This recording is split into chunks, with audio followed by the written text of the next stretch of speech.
میرے رب نے آپ کو خاندان ایسا دیا، آپ کو حلیہ کیسا دیا۔ ہجرت کے سفر میں آپ تشریف لے جا رہے ہیں، ایک خیمے پر گزر ہوا، وہاں ایک مائی بیٹھی تھی، کہنے لگے کہ مائی کچھ کھانے پینے کو ہے، ہم مسافر ہیں، پیسے دیں گے۔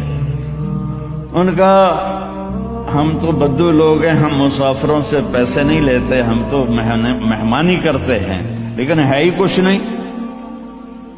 تو وہ ایک بکری کونے میں کھڑی تھی، تو ہمارے نبی نے فرمایا تو یہ بکری جو کھڑی ہے میں اس کا دودھ نکال لوں؟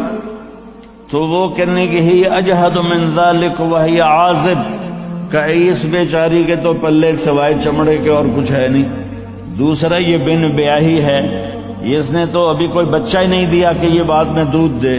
تو آپ نے فرمایا اگر تو کہے تو میں ٹرائی کر لوں۔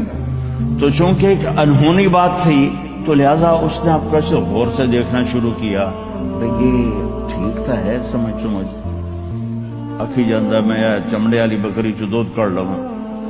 تو وہ آپ سے دیکھنے لگی، تو آپ نے جو اس کے تھنوں کو ہاتھ لگایا تو ایسے وہ دودھ سے بھر کے نیچے آ گیا۔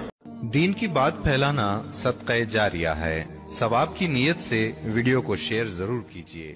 جزاک اللہ۔